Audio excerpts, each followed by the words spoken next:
Ayan. Muli, nagbabalik po yung lingkod. Ayan. Balikan po natin, guys, yung comment ni Nanay Melda. So, talagang magpapatunay na talagang ang nag-comment na ayaw muna niyang ipalab team si Joy ay talagang si Nanay Melda. Ano po? Yan. Mega love shoutout sa inyo lahat. Ayan. At hindi ko kayo maisa-isa sa sobrang dami. Ayan, pakiclick naman po muna ng thumbs up, guys. At ayan na, ano nang nangyari. Pero ayun na, no, ang comment ni Nanay Melda ay talaga naman po tunay na makatotohanan. Ibig ko sabihin ay hindi siya gawa-gawang account. Yun. Pero pang ilang comment na ni Nanay Melda ito. Kung natatandaan nyo po, mababalikan lang natin yung una na dating meron Danjo. Before, nag-comment na rin before si Nanay Melda. Sinabi po niya na ayaw na muna niya mag-love team si Joy. Ito paalala lang, paalaala ko lang ano po. Itong comment po ni Nanay Melda, hindi lang po ito yung naging comment niya. Before pa, after po ng Danjoy na nababalita na itutuloy-tuloy ang Danjoy. Ano po, ang balita ay itutuloy kahit meron ng pag-ibig si Dan, itutuloy pa rin daw, may season 2. Pero si Nanay Melda po ay nag-comment na doon. Yan, talagang ayaw po talaga ni Nanay Melda. Noon pa, hindi lang po yan yung kauna-unahang comment ni Nanay Melda. Before pa, nag-comment na rin po talaga na ayaw na muna ni Nanay Melda na malabtin si Joy para po sa kaalaman ng lahat. Ano po? Kasi meron sinasabi na sinusulsulan daw si Nanay Melda. Wala po nagsusulsul dyan. Ano po? Para sa kaalaman ng lahat, hindi lang po yan yung kauna-unahang comment ni Nanay Melda. Noon pa, nag-comment na rin po yan. Sa live ba ni Bobby o sa live ni Kuya Andy? Yon. Ang tanong, ayan, bakit nga ba? Ano ang isa sa mga matinding kadahilanan kung bakit ayaw ng isang ina na muling masabak sa love team ang kanyang anak? Ito po, nababalikan lang naman. Ito po, guys, ang isa sa kadahilanan siguro kung bakit po ayaw ni Nanay Melda na si Joy ay muling malove team dahil nung time na kasagsagan na nagwakas ang nakaraang Danjoy. Sobra po ang hirap na pinagdaanan ni Nanay Melda. Alam niyo kung bakit? Kung natatandaan niyo po, hindi ko alam kung episode 3 or episode 5 na doon po ay merong nabanggit si Nanay Melda. Natatandaan niyo siguro naman yung mga Joynatics dyan. Siguro na may napanood niyo po. Doon po ay may nabanggit si Nanay Melda. Kaya iintindihin po, unawain po natin ano po, kung bakit ang isang ina, itong si Nanay Melda, ay takot na. Kumbaga parang nagkapobya. Alam niyo po kung bakit? Kung napanood niyo nga episode 3 or 5 ba yon, doon po may sinabi si Nanay Melda na si Joy, kapag yan ay may problema, pakikorek ako, naninigas, natitrigger. Kumbaga parang naninigas yung katawan na hindi man hinihimatay eh. Ano ba? Pakikorek po ako. Natatandaan niyo po ba yan na sinasabi ni Nanay Melda ayaw niya mangyayari. Ayaw niya na magkakaroon ng problema si Joy. Episode 3 ba? Or episode 5? Mga, yan, sa bandang iyan. Dahil si Joy, nabanggit nga po iyan. Ito, binabalikan lang po natin. Ano po? Ang ating topic is binabalikan lang po natin. Ano po? Iyan. Ang nalaala kong nabanggit po ni Nanay Melda, si Joy po ay naninigas. Naninigas ang katawan kapag merong pinagdadaanan or umiiyak. Ano po? Umiiyak. Ito. Kung nabanggit, kung natatandaan din po ninyo, yung interview po, sino ba si Pastor AR, na doon po hindi napigilan ni Joy na habang nagkukwento ng kanyang kaproblemahan, ng kanyang mga pinagdadaan ng problema, hindi na mapigilan na lumuha. Kung napanood niyo po yon, na itinatawag lang niya sa Panginoon, sa Ama, sinasarili niya ang problema. Isa din po siguro sa kadahilanan, ano po kung bakit po sila, Nanay Melda nag-comment, hindi lang po yan yung unang comment. Isa rin po sa kadahilanan, kung bakit parang na-trauma si Nanay Melda, nasagsaga na nagwakas yung Danjoy, hinanap ni Nanay Melda si Joy, hindi makontak, hindi sumasagot. Nawawala. Nabalita po yun, hindi lang po yun ay content. Na ang totoo po talaga, si Joy po ay hinahanap, hindi po mahagilap, hindi po makita-kita.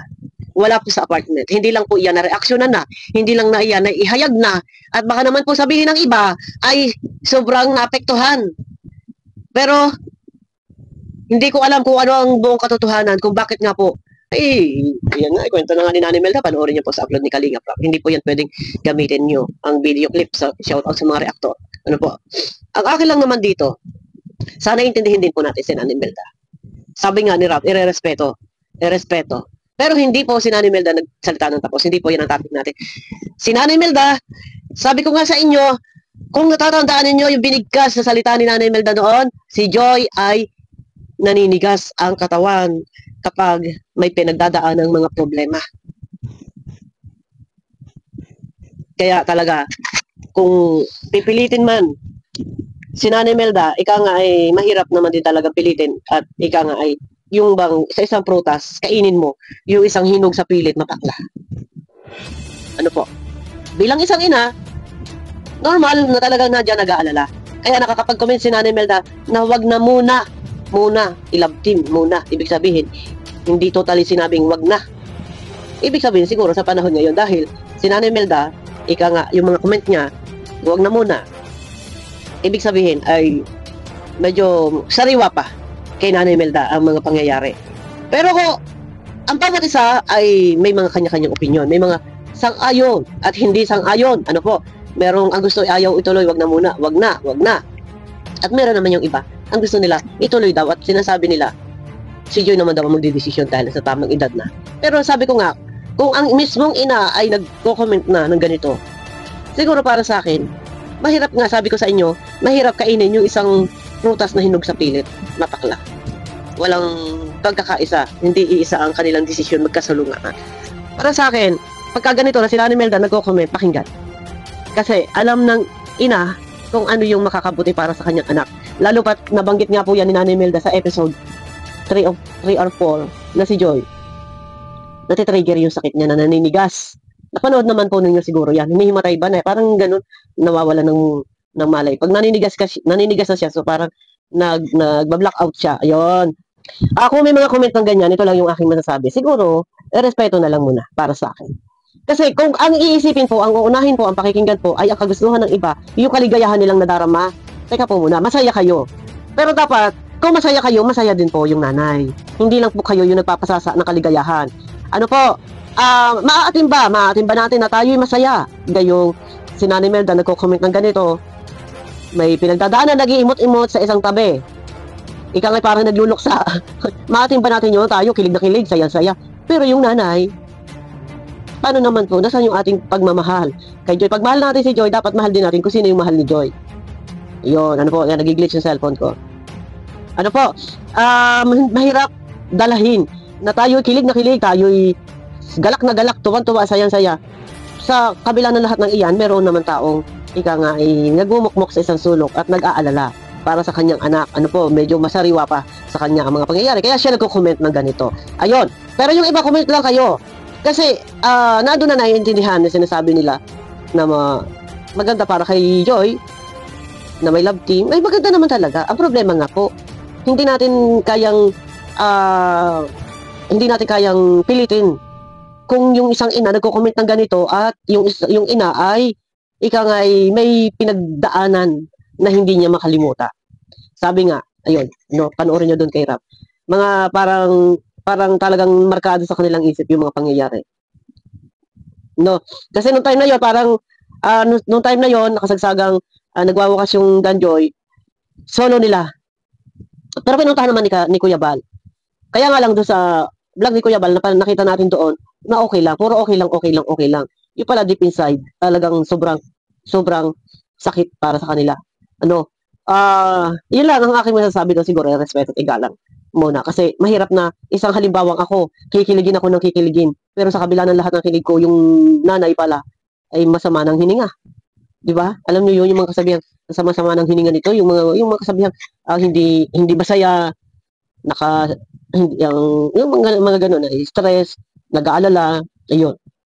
Ayun lang, no? Paglilinaw lang po, ang comment ni Nanay Melda, hindi lang po ito pangalawang comment. Before pa, nang nawala po yung Danjoy, nabalita nga nun, kahit na meron na si Dan na yung buntis na jowa, ang balita nga nun, ay tutuloy pa rin daw. Pero marami po umalma. Nag-comment din po doon si Nanay Melda. Hindi ko alam kung sa live ni Kuya Bobby, o kanino ba live yun, na sabi wag na muna. Kaya hindi na rin po yun natuloy, ano po. Pero ganun pa man, ayan, ano, Sana, yun irespeto ang number one, napakahalaga, napaka-importante sa lahat. Mas maganda, siguro para sa akin, kung ituloy, ay lahat masaya. Walang nagmumukmuk, walang ganitong ika nga nalulungkot or nag-aalala.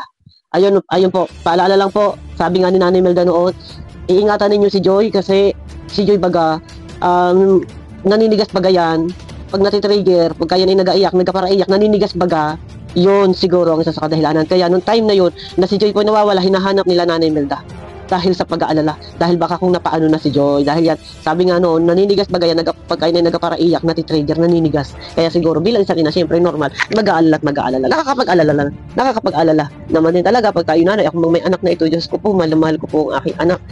Di ba, normal po, hindi po maaalis yan sa isang magulang na yun, nag-aalala at nagmamahal sa kanyang mga anak. Ayun na, guys, abangan nyo ako sa aking next video. Mega love shoutout po sa inyo lahat. Ano po, pakiclick ng thumbs up, yan. Pero respeto, napaka-importante po ang respeto. Ibigay natin sa kapwa. Hindi tayo pwedeng, porket alam natin na maganda pabor. Yes na doon, hindi naman po sinabi ng wag na. Hindi totally wag na. Wag muna. Hintayin lang po natin. Ayun na guys, abangan nyo ako sa aking next video. Mega love shoutout. Sabi ko nga, hindi lang po pangalawang comment siya ni Nanay Melda. Noong una pa, before pa nakapag-comment. At yung sakit nga po ni Joy na natitrigger po yan, naninigas. Iyan po isa sa kadahilanan na ipinag-aalala ni Nanay Melda. Kaya siguro si Nanay Melda, panay ang comment ng ganito. Abangan nyo ko guys, pakiclick naman po ng thumbs up. Kita-kita tayo sa aking next video po.